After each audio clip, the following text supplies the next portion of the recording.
Live from downtown Salt Lake City, the Utah Debate Commission welcomes you to the Attorney General Candidates Debate. Good evening and welcome to a debate between candidates in Utah's Attorney General's race, the incumbent Republican Sean Reyes and Democrat Greg Skordas. I'm Jennifer Napier-Pearce. I'm honored to moderate tonight's debate, sponsored by the Utah Debate Commission, an organization dedicated to educating voters and encouraging the civil exchange of ideas. We're live at KSL Studios in Salt Lake City, and you'll notice our candidates are socially distanced. There is no live audience in the studio, thanks to the coronavirus. We're committed to staying safe tonight. During tonight's debates, the candidates will answer questions from me, from other journalists, students from Dixie State University, and posts on social media. So if you're watching or listening live, send those questions to the hashtags UTDebates and Listen, Learn, Vote. I'll get to as many of those as we can. The candidates have agreed to the Utah Debate Commission's format, which includes 1 or 2 minute answers, optional 30-second rebuttals, and possible follow-up questions. A coin toss determined that Sean Reyes will respond first to the initial question, and will alternate who answers first from there. So let's begin.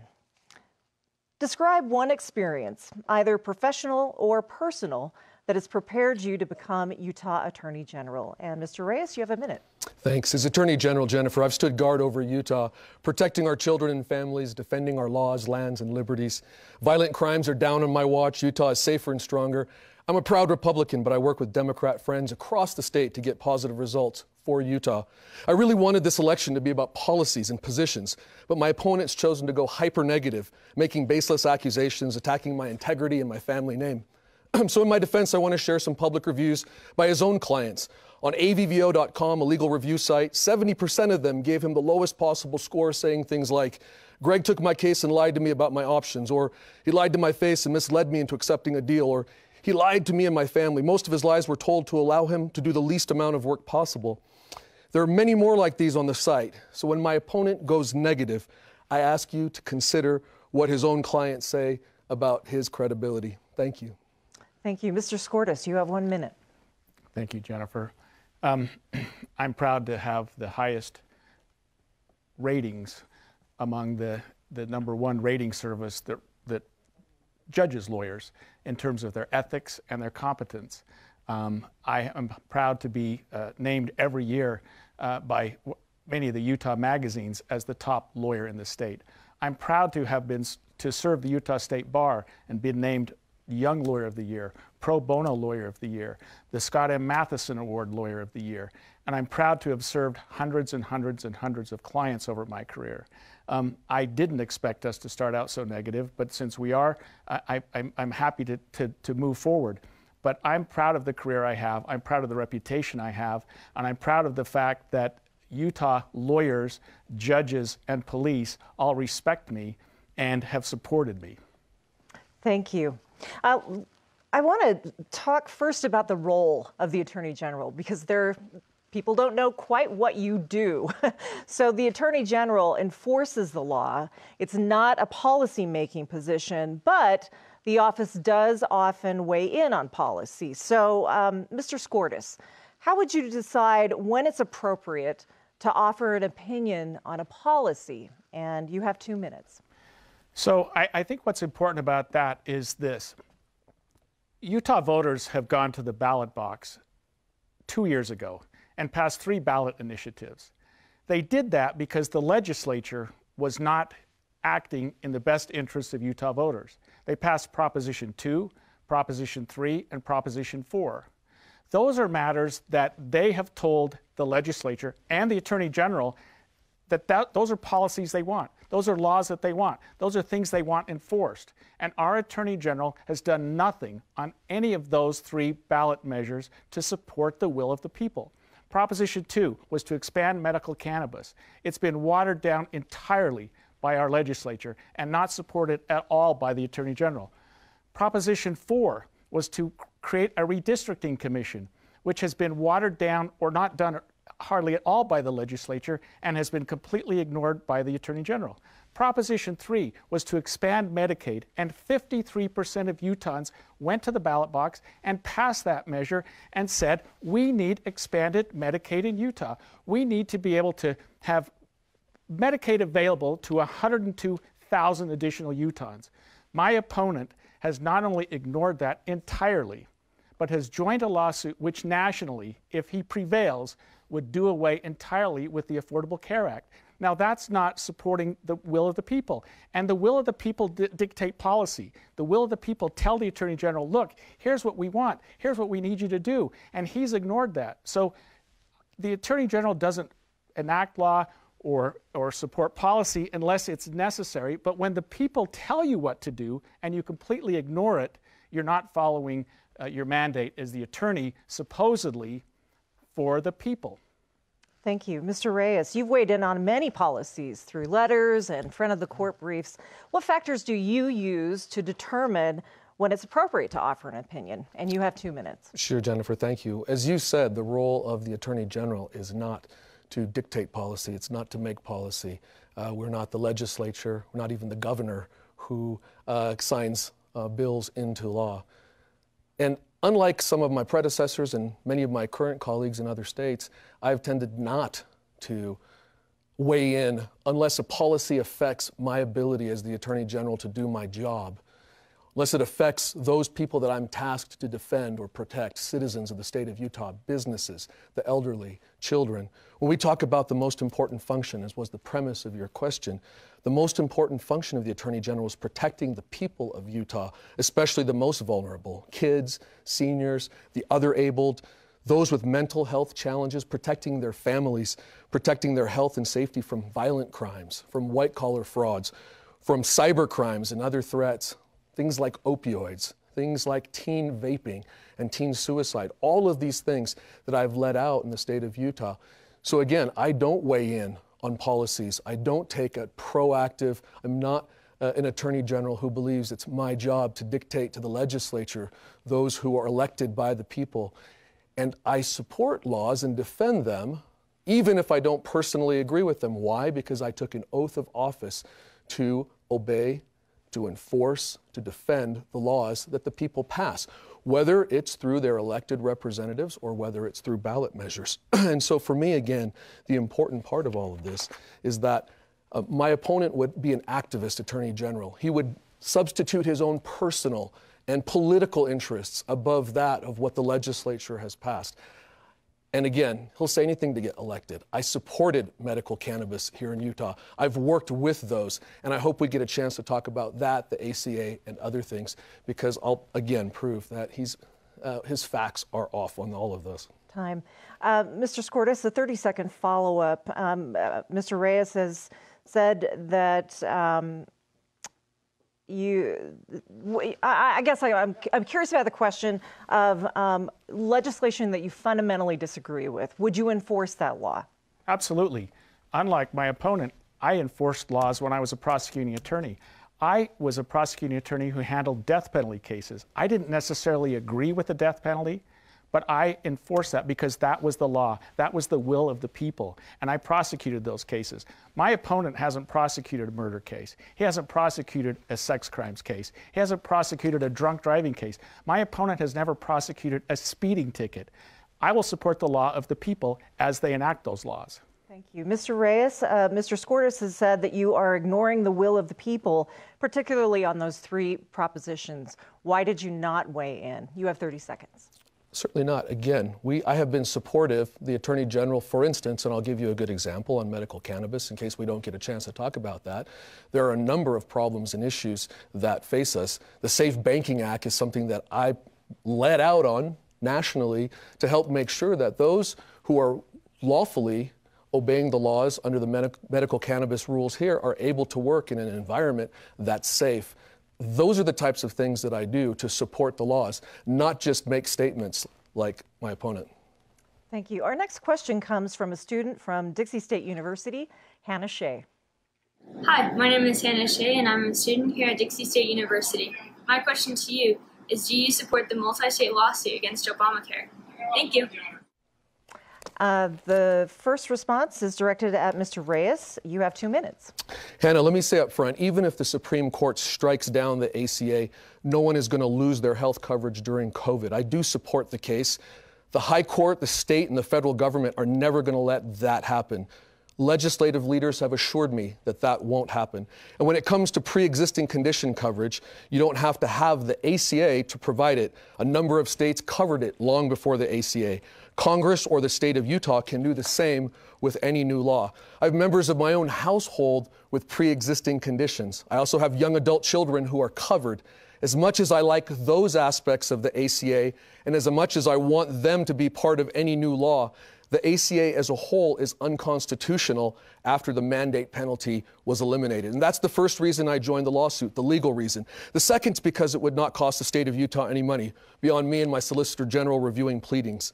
Third, I've heard the worry, fear, and frustration of countless Utahns from every county and all political backgrounds for the past 10 years as I've traveled up and down the state. They're suffering, whether they're small business owners who can't afford costs and have to lay off employees, or everyday Utahns who make too much to qualify for even expanded Medicaid, but make far too little to afford health care. If you're like some Utahns and haven't felt their pain, count yourself lucky, because so many of your neighbors are far worse off. This is what you never hear about the ACA. It has increased coverage, but what good is coverage if you can't afford the care? High premiums, staggering deductibles, soaring prescription costs have devastated Utahns. Out-of-pocket maxes are at $16,300 per family in 2020. Add-on average premiums over $17,000 for a family of 4, and you're over $33,000 in costs. Utahns can't afford it. The ACA has not lived up to its promises. It has not provided more affordable, faster, or higher quality care for the majority of Utahns. And for all of those for all of those reasons, legal and policy, I do support repeal of the ACA.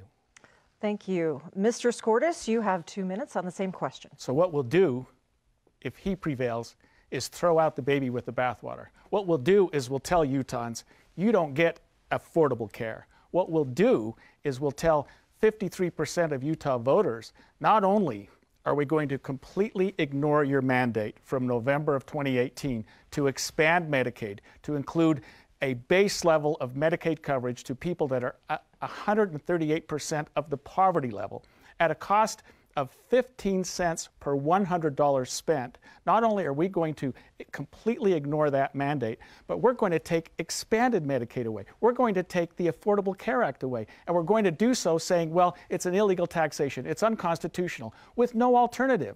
With no alternative at all. He said, well, I have a plan, but no one's ever heard that plan. He's never pronounced that plan. There is a plan. It's Proposition 3. The voters passed a plan. There is a plan. There's the Affordable Care Act. Congress passed that plan. We have 2 plans in place, and he wants to take them both away. If he prevails, 200,000 Utahns will be without medical coverage. 100,000 just from not following Proposition 3, and another 100,000 if we do away with the Affordable Care Act. They will be without medical coverage that day. It's not socialized medicine. It's not the labels that they put on Democrats. It's affordable health care for all Utahns at a base level. I'm able to provide health care to my employees, and I've done that the entire time I practice law, and I'll continue to do that because I can take private coverage, and I'm able to afford that, but not everyone else is.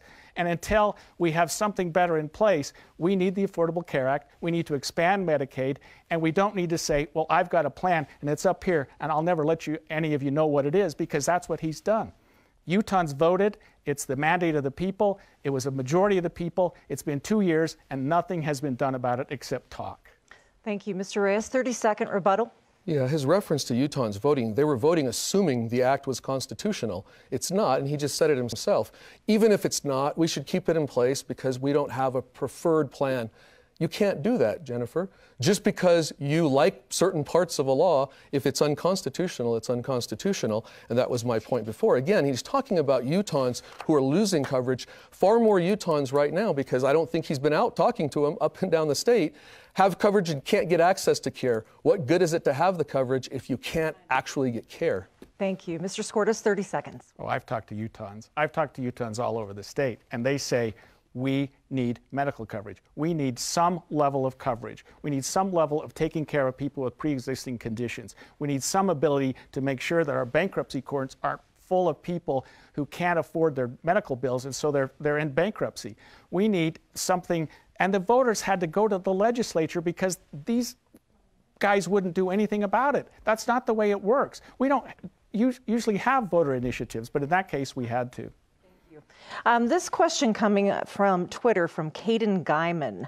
As Utah's Attorney General, would you promise to protect the rights of all members of the LGBTQ plus community? And 30 seconds to Mr. Reyes. 30 seconds to answer the question? Would I pledge? I would pledge to follow the law and absolutely stand up for all of those who need representation. And I don't make the law, Jennifer, so I can't dictate policy. But those laws, we have worked with legislators to make sure there are protections for LGBTQ youth, for many others who are marginalized, who are put out on the fringes of society, and who are hyper vulnerable to things like addiction, to things like human trafficking, to things like teen suicide. So yes, I will support within the role of my office. Mr. Skordas, 30 seconds. And just as I have supported, when I worked as a prosecuting attorney and I prosecuted hate crimes, when I prosecuted crimes against people from the LGBT community, when I prosecuted crimes against all people who were not being treated equally, I am being currently endorsed by the LGBT community, and I'm proud of that. And that's because I have a record of supporting them. I have a record of prosecuting cases against them. I have a record of standing up for them, as I do for every Utahn, and I'll continue to do that if I'm the Attorney General. Thank you. Let's move on to criminal justice reform. The U.S. Attorney for Utah has criticized the state's criminal justice reform efforts, and a legislative audit released this week concludes that more needs to be done. What do you think of the criminal justice reforms that Utah has implemented in, say, the past 5 years? And what changes would you advocate? And Skordas, you have 2 minutes. Thank you. So I'm going to go a little even past the past 5 years, Jennifer, and I'm going to tell you something that I did 20 years ago. Myself and 2 other attorneys brought the drug court concept to Utah. That was one of the biggest criminal justice reforms in the history of our criminal justice system. It's a system that allows people who with a drug problem to get real help, to go into a judge and say, I need help. I'm not going to contest my charges. I need help. Drug court has worked. And until we have something better, it's the best thing we have in this state, and it's the best thing we have in this country to prevent recidivism. Now, in the last 5 years, that's been expanded. It's been expanded to mental health court. It's been expanded to veterans court because those courts work. That's real criminal justice reform, and that's real things that we have actually done. I run a nonprofit at my own expense to take care of the aftercare needs of drug court graduates because we found that these kids were graduating. They were doing really well in drug court. 2 years into it, they were excited. They were doing everything they needed to do. And then they graduate and go back to their old lifestyle. And so we provide aftercare for them. Criminal justice reform takes on a lot of other hats too. One is bail reform. What are we going to do about that? Salt Lake County has a pretrial services agency so that we're not just holding people in jail, spending all that money, waiting for them to be adjudicated when they're sitting in jail with the presumption of innocence, allowing them to remain on the street with monitoring, with ankle monitoring, with daily call-ins, with counseling, with urinalysis tests to make sure that they're staying clean, and making their court appearances. Those are criminal justice reforms that work, instead of just filling our prisons and building more jails and making sure that they're always full to the brim. That's unfair to the taxpayers. It's unfair to the criminals who are in the system who have no prayer of ever getting out of it. Criminal justice reform means working with people, helping them through their problem, and making sure that they're not back in the system later. That's what's costing us money. Mr. Reyes, 2 minutes. Let me congratulate my opponent on his support for drug courts. That is a very healthy thing, something I support. But there's a reason Senator Mike Lee, Jennifer, said that no state AG in America has done more for criminal justice reform than I have. I helped him, Democrats in Congress, and the White House pass the historic First Step Act, which brought reform in the areas of corrections, confinement, and incentives. The act expands rehabilitation, reduces mandatory minimums, and does away with practices such as the shackling of pregnant women. In Utah, I've led prosecutions of some of the biggest drug cartels and traffickers, but helped addicts and low-level offenders get treatment rather than incarceration. An example is the Bountiful Receiving Center, allowing nonviolent drug addicts to go to recovery beds versus jail. It's the most humane, just, and economically sustainable approach. We must fund and implement data-driven, research-based reforms like those I helped to get passed in HB 239 to help juveniles pay their debt to society but avoid incarceration and get support, education, and training. I helped bring reintegration programs like the Other Side Academy and One Heart to Utah for education and job skill training for adults, juveniles, transitioning back to society. I've supported drug courts, restorative justice, and key parts of JRI. But I've also called out JRI for a glaring lack of funding, for treatment options, for lack of supervision and usable data, all areas that were recently called out by the legislative audit. If these aren't fixed or funded, we will be continuing to create a revolving door of offenders. But I've led prosecutors statewide to create best practices for uniformity and transparency, worked to clear the names of innocent people who were wrongfully convicted. I've worked to assure the adequate representation for the indigent. I've supported police reform, but not defunding the police. I've balanced aggressively holding people accountable who break the law, but making sure the accused and convicted are fairly treated in the justice system. Thank you. Mr. Skordas, 30-second rebuttal. You know, having been on the streets, having been in courts, having been working with people personally, I think that I bring something to the table that my opponent does not. I've sat in criminal courts, both as a prosecuting attorney and as a defense attorney. I've sat in criminal courts as a victim advocate. I see what happens in those courts, and I see how to affect judges and how to affect probation officers and how to affect criminals so that they're not coming through that revolving door. Things that we've done have worked, and I would like to continue that through our drug court and other similar processes. Mr. Reyes? Really, I only want to address my opponent's, again, maligning of my experience because it's inaccurate. I've done criminal defense cases. In fact, I've done cases bigger than the ones that he's done before I was AG and certainly while I've been Attorney General. So I understand what it's like to have clients. I understand what it's like to have people stuck in the criminal justice system. That's why we've emphasized being aggressive and going after those who truly deserve prosecution and those who need rehabilitation. Thank you. Let's move on to our next question from Emily Flores with ABC4. Yes, thank you for your time tonight, gentlemen, and good evening to you. The Utah Attorney General's office has faced questions and criticism from Republicans and Democrats on Capitol Hill over its contract for Banjo, the artificial intelligence system that utilized a number of state resources in an effort to alert authorities of emerging threats or problems. Some have called it Big Brother, others North Korea-esque in its surveillance that uses everything from traffic cameras to social media. Mr. Reyes, why was this a wise use of taxpayer dollars? And alternatively, Mr. Skordas, if the program works, would you use it?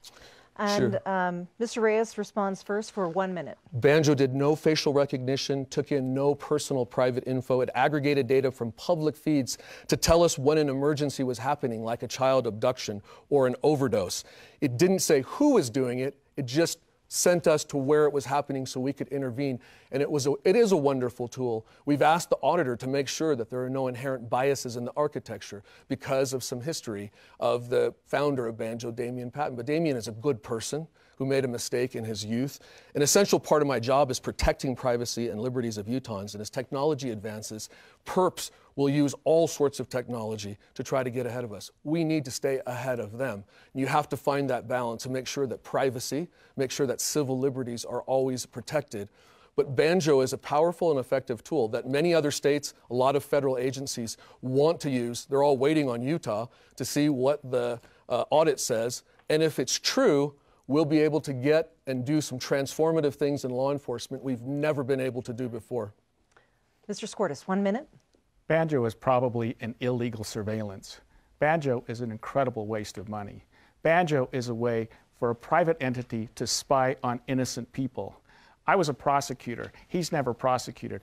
I've written search warrants. He's never written one. I've written investigative subpoenas. I've worked with police on ways to legally and correctly and consistently with the Fourth Amendment of the United States Constitution get information about people, find out what they're doing, and if necessary, go into their home. But Banjo has no no restrictions at all. It's a private entity, and they can do whatever they want with that information. That's inappropriate. That's a violation of our Constitution. That's something that's done by somebody who doesn't care about sole source contracts, who doesn't care about the money that the people are spending, who just wants to spy.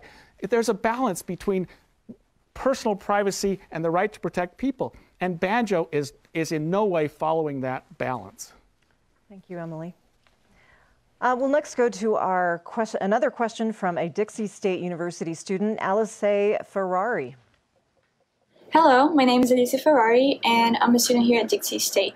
My question is, what sort of police reforms do you think are necessary here in Utah? Thank you. Mr. Skordas, you'll go first for 2 minutes. Thank you. I think police reform is coming down the pike. I think police reform is something that we absolutely need to do. I've taught over 400 hours at Utah's police academies. I've worked with police, and I work with them daily. I've taught classes on police reform as recently as the last few weeks. And I have found that police, while reluctant at first, are willing to consider reform. We don't have chokeholds in Utah. We never have. We don't have some of the other problems that other states do. But we do have, as I've indicated before, the ability for police to go into homes on something like a no-knock warrant. I've written no-knock warrants. Those are the things that scare the heck out of you. He's never written one. I don't know if he's ever seen one. I've worked with police when they need to go in on no-knock warrants. Those are the things that we need to be careful before we use in the future, because they are fraught with problems, and they're fraught with the kind of situations that we've seen nationally. We don't have a problem here in Utah with our police like other states do. And I'm not saying that we're perfect, but I think Utah police are the best in the country. I've invited voters statewide to ask any police officer they know who they would support for Attorney General. And I've heard my opponent say the same thing. And I'm begging, I'm hoping that you do. Because I work with police, I've worked with them for years, I've investigated officer-involved shootings, I've represented police in officer-involved shootings, and I continue to do that. And I will continue to do that. I work with police all the time, and I support what they do, but I recognize that in certain situations, something needs to change. Police need to be trained in de-escalation. They need to be trained better in recognizing the inherent biases and the inherent prejudices that we all have, that every one of us has, so that we're not stopping people more because of their color than because of their conduct in a vehicle. That's the kind of police reform that needs to happen, and that's the kind of police reform that I have found in my training with police throughout the state they're willing to consider and that they're willing to do. Mr. Reyes, 2 minutes. Let me talk about police generally and then reform. I'm honored to stand with law enforcement. I stand with them in the field when we're out taking down child sex predators or human traffickers. During COVID, I raised private funds for PPE to protect them and other responders. I stand with their families, like Nate Lydes, when they're lost in the line of duty, but I also hold them accountable if they break the law or they abuse their power. I've investigated and prosecuted cops, not just at the line level, but from the ranks of leadership. They know I'm fair and care about due process. It's why so many chiefs, sheriffs, and county attorneys endorse me, and I would please ask you to ask your county attorney, your chief, or your sheriff who they're supporting. The Fraternal Order of Police endorses me. In fact, my opponent's been a lawyer for them, but the FOP still trusts me more for this job. I'm the top law enforcement leader in Utah, but as the first statewide elected minority, I'm not immune from hate. My family and I get racial threats and hate mail. It's one reason I worked so hard with many Democrat friends for years to pass a hate crimes bill, even when many Republicans opposed it. As to reform, we do need some in policing. It's why I worked with legislators on emergency reform right after the terrible George Floyd murder. It's why I worked with my dear friend Janetta Williams of the NAACP and many others on even more reform. Defunding the police is not the answer. If we want to recruit, retain, and train the highest caliber of professionals, you can't pay less. But we can still fund restorative justice and after-school programs. We don't need to choose between them or the police. When it comes to reform, Utah's been a national leader for the past 6 years. I helped the legislature pass mobile crisis units pairing cops and behavioral experts. In 2014, I created a virtual simulator program including de-escalation training, cultural awareness, and how to avoid the use of force whenever possible. We've trained nearly 4,000 officers, and Utah has been held up as a model of training in the United States. This is the kind of leadership I will continue to bring as Attorney General. Mr. Skordas, 30 seconds. I'm proud to be the attorney for the Fraternal Order of Police. I'm proud to be the attorney for the Utah Highway Patrol Association. And I'm proud that their members call me and know that they can call me 24/7. I recognize that the FOP has endorsed my opponent, and that's fine. That's their leadership. The rank and file support me. And I would invite any Utahn to ask a cop, ask the person in your neighborhood, ask the person in your church, ask the person at your school who they support, and ask them, more importantly, who they would call if they ever got in trouble. Thank you. Mr. Reyes?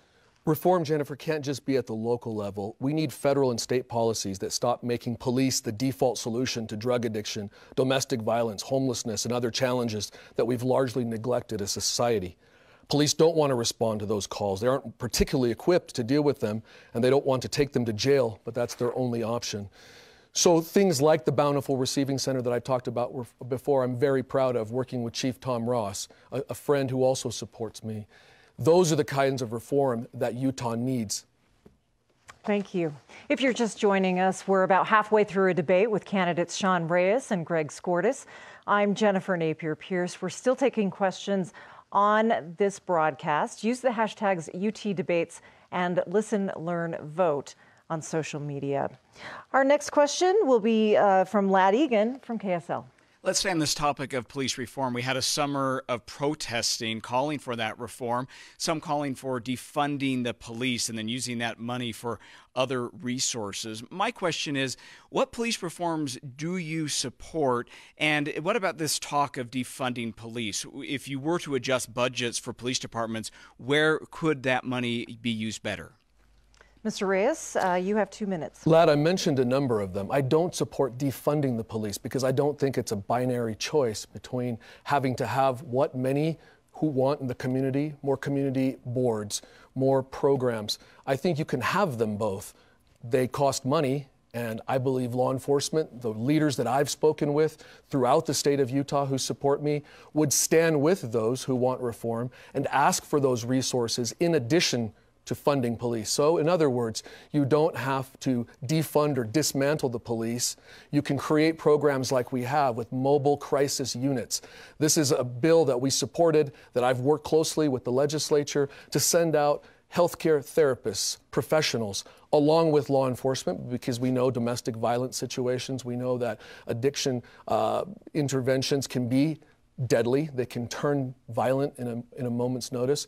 So you have traditional law enforcement there, but you also have those complementing traditional law enforcement with a different skill set. Those are the types of reform that I've pushed. I've also pushed for mental behavioral health support for law enforcement, holistic health, not just the kind you can get in an EAP, but true with specialists who understand what it's like, PTSD, out on the streets, working on the horrible cases that they have. Our Internet Crimes Against Children Task Force that I oversee at the AG's office, and child porn and gigabytes, those types of things. The virtual system is one that's been held up throughout not just the United States, but the world as the model. Ken Wallentyne, a good friend, helped me design that system. And again, we layer in not just sensitivity training towards racial backgrounds, but to those dealing with others, those who are dealing with the hearing impaired community, with the autism community. I have committees that work with me in my office to make sure that all of these types of reforms are better protecting those communities and also not taking away from keeping our police force strong. Mr. Skordas, 2 minutes. Interesting that he'd mentioned Ken Wallentyne, who called me not long ago when one of his officers was in trouble and said, "Greg, I need some help." Police reform needs to take the view, Lad, of more openness, more transparency. When we investigate police officers in these officer-involved shootings, which I respond to and which I have responded to for 20 years, we need to make sure that the public knows what's going on. We need to set a timeline when body cams will be released, when dash cams must be released, when the findings of these investigations will be released. We can't have officers sitting home being paid by their departments on paid administrative leave while an investigation is going on. We need to make sure that these shootings are investigated, that they're investigated fairly. They should be investigated by the Attorney General's office, but there's a level of distrust there, and so they're investigated by different county attorneys in sort of a haphazard way that doesn't make sense. When a police officer is involved in an officer-involved use of force, we need to make sure that there's an independent and there's a fair investigation.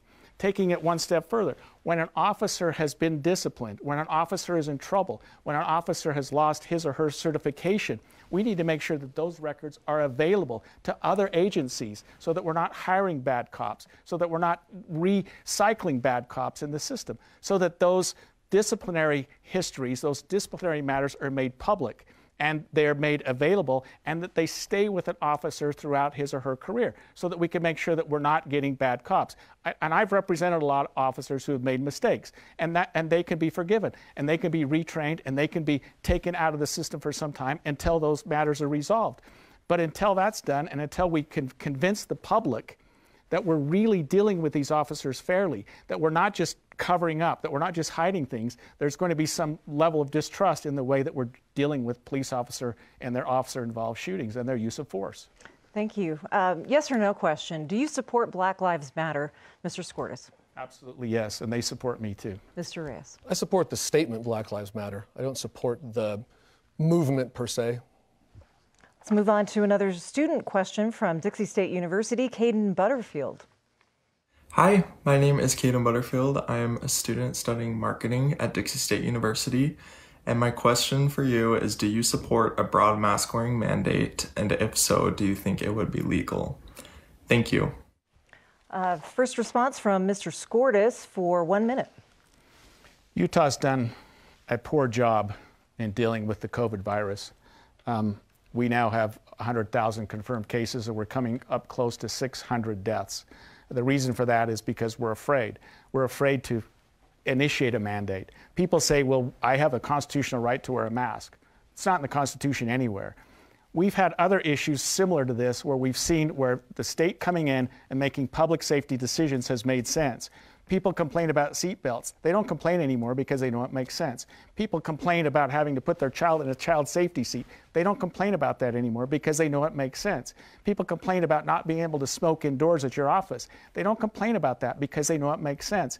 A mask mandate in this state, a hard, fast mask mandate in this state for 2 weeks would get our numbers down. Our numbers are up so high. And my opponent's doing these rallies and gatherings where there's no masks, there's no social distancing. It's irresponsible. It shows a bad example.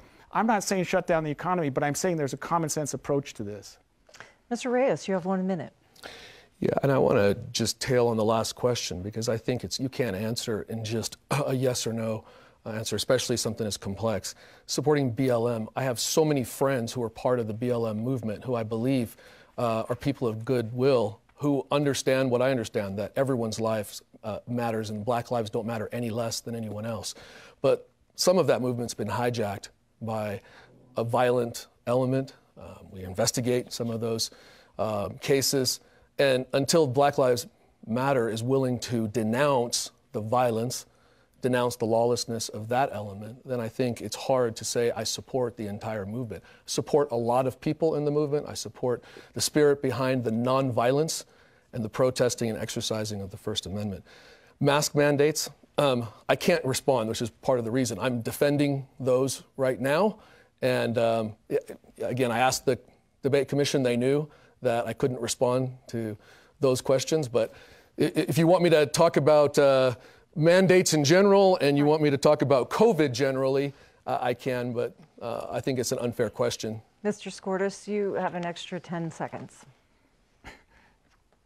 I support Black Lives Matter to the extent that they peacefully protest. I do not support any violent protest. Thank you. Let's move on to another question from Ben Winslow, Fox 13. Good evening, gentlemen. These are questions for you individually. Beginning with Mr. Reyes, why did you and your campaign choose not to disclose that you'd spent tens of thousands of dollars in contributions from members of the Kingston polygamist family who were under investigation by the federal government when your campaign initially said it was in escrow to act as a firewall? Ben, we didn't even know that the Kingstons were under investigation until after they executed those warrants. My team made a mistake by trying to go above and beyond what was required. There was no requirement legally or even ethically that we had to return money while they were under investigation. Again, we're going back to before they were prosecuted. we didn't take that case because the federal government had the case. It was a federal tax case. We helped the federal government with that case. But all my team members said, and I've admitted that he made a mistake, and I own that, was, look, we want to go above and beyond what's required. We're not going to return the money.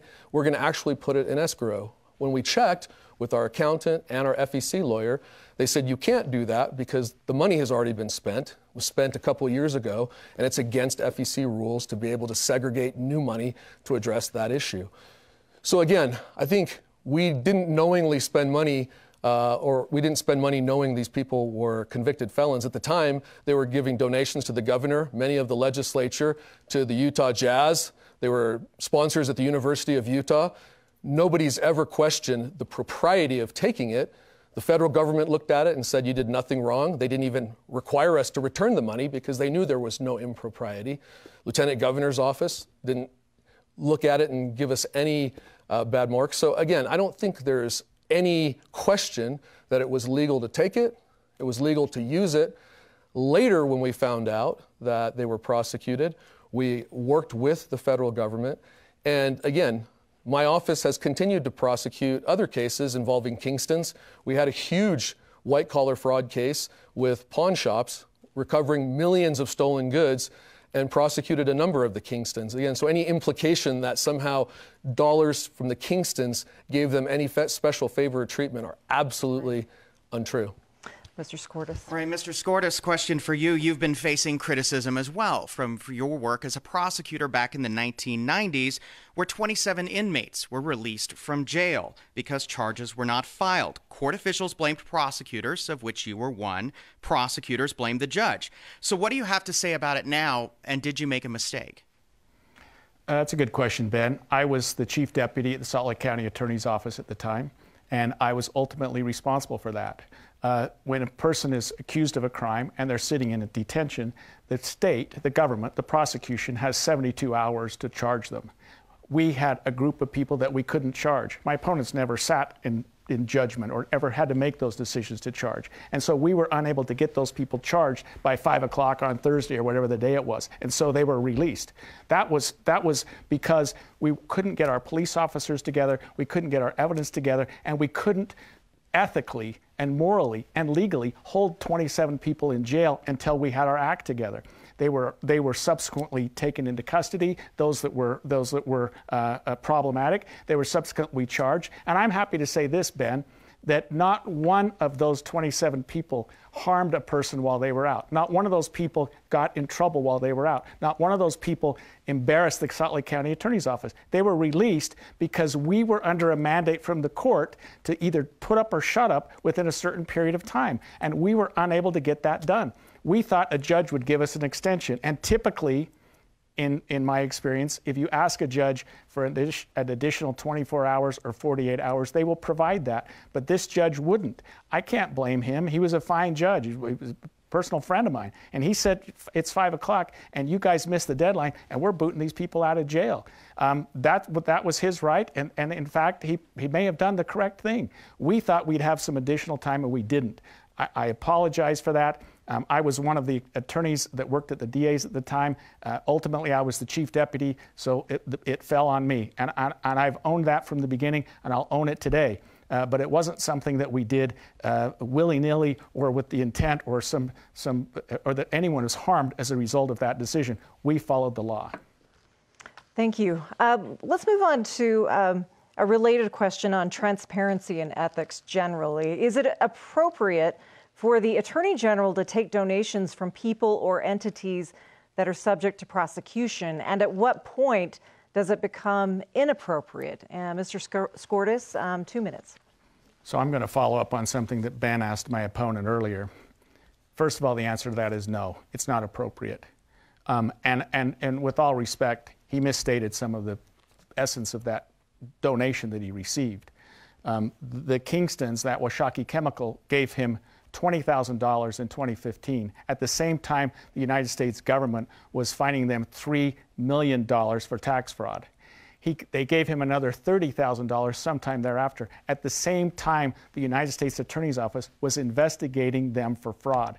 This entity had no legitimate purpose, and they had no reason why they would give a sitting Attorney General $51,000 in campaign contributions, except to do exactly what he did do, and that is turn his head while they were running railroad cars through Utah, purportedly full of biodiesel, when they were in fact full of water, while they were taking advantage of Utah taxpayers to the tune of $500 million in tax credit. The federal government doesn't take $51,000 to turn its head, nor should they, nor should he, but he did.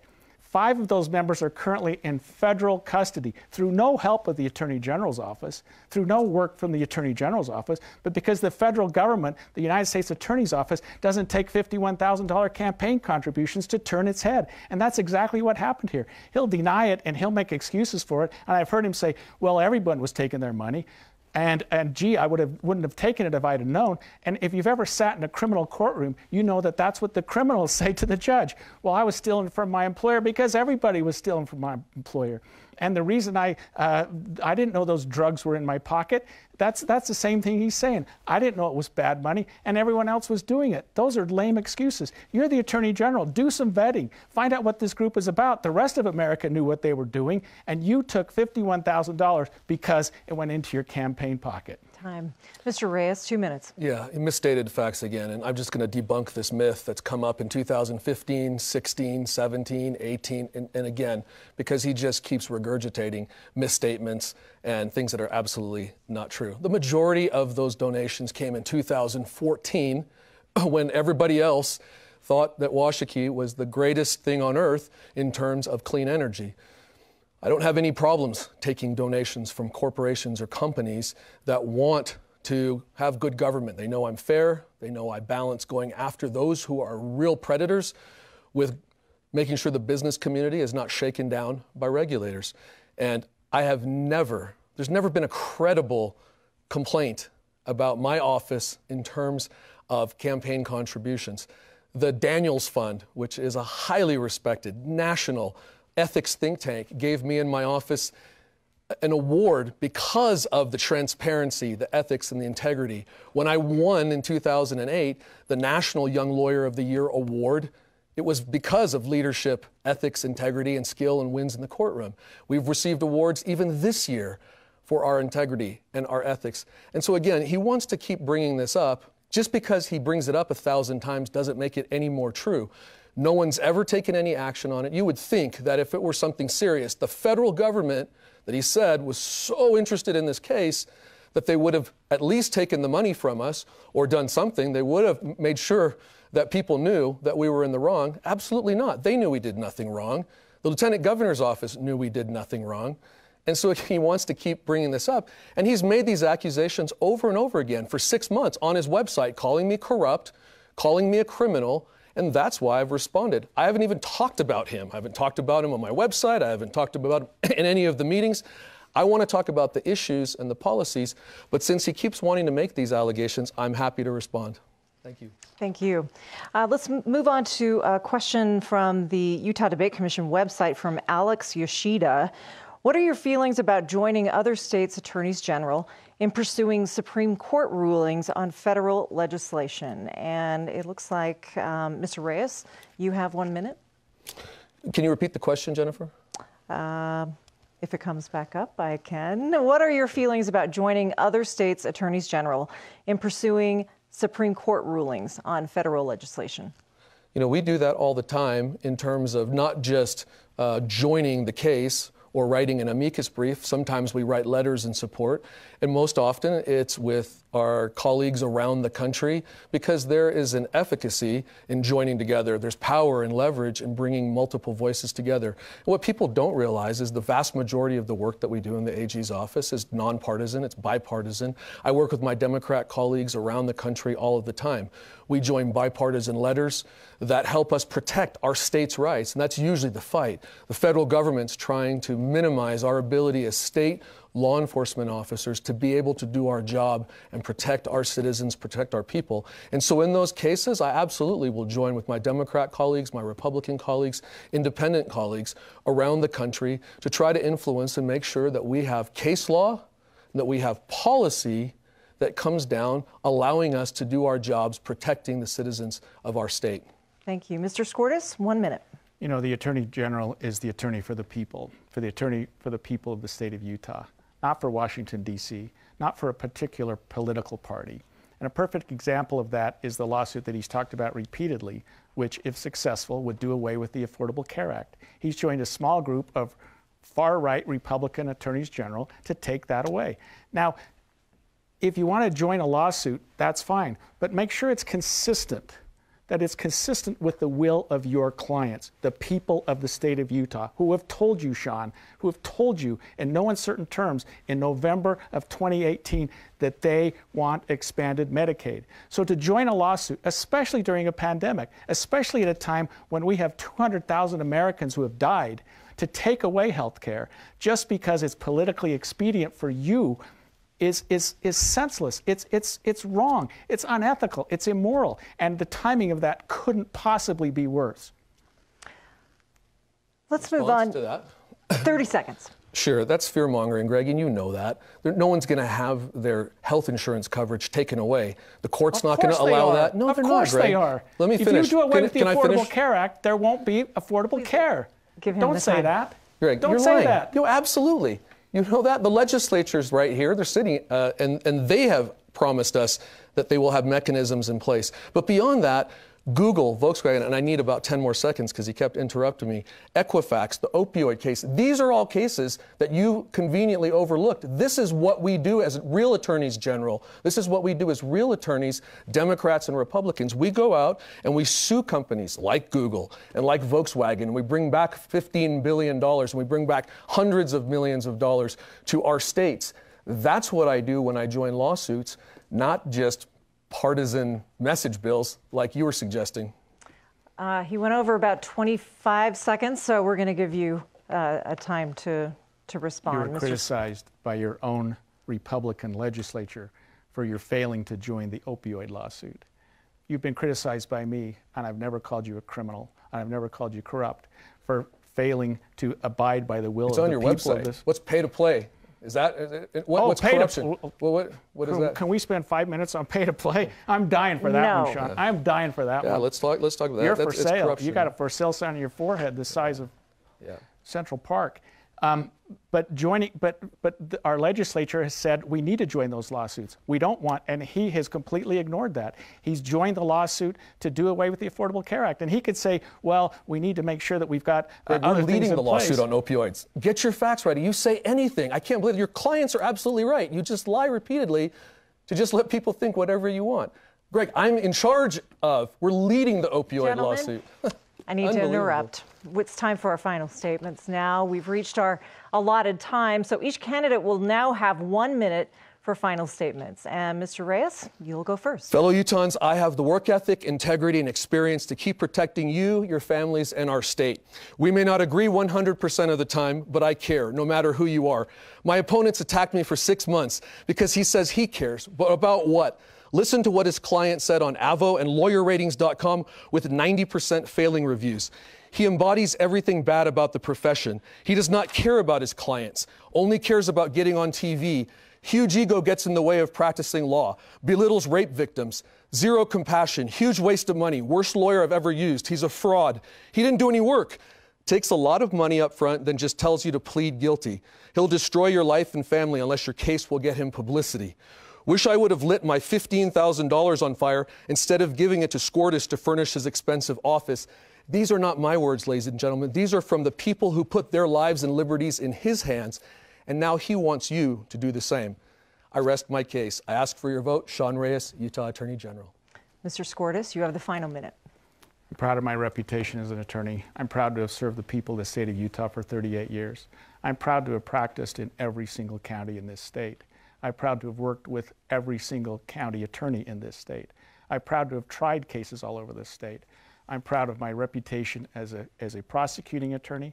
I'm proud to have represented victims as the attorney for the Utah Rape Recovery Center, and I will continue to do that. I prosecuted the hard cases. I prosecuted the murder cases. I prosecuted death penalty cases. I prosecuted serious rape cases. He hasn't prosecuted a speeding ticket, and I will stand by my record every day. He posts these sites that I'm a lawless liberal because I allowed 27 people to get out of jail. And people say, well, why don't you attack his record as a prosecutor? He doesn't have one. He's never prosecuted a case. He wouldn't know how. He wouldn't have the first clue how to do that. I've done it. I'll continue to do that. I'm extremely proud of my record. Ask any judge, ask any lawyer, ask any member of the Utah Attorney General's office who they support. Thank you. Thank you for the spirited exchange, Greg Skordas and Sean Reyes. Thanks so much for joining us tonight, and best of luck to both of you during these final days of the campaign. Our thanks goes to all of our broadcast partners and to the Larry H. and Gail Miller Family Foundation, the Dolores Story Eccles Foundation, and doTERRA for sponsoring tonight's debate. And a special thanks to Utah Debate Commission co-chairs Karen Hale and Wayne Niederhauser, and to Nina Sliding, the Debate Commission's executive director. Voters, the choice is now yours. You can mail in your ballot, drop it into a designated ballot box, or take it to the post office. Just make sure it's postmarked by November 2nd. But please, just vote. Every vote counts. On behalf of the Utah Debate Commission, I'm Jennifer Napier-Pearce. Thanks for tuning in.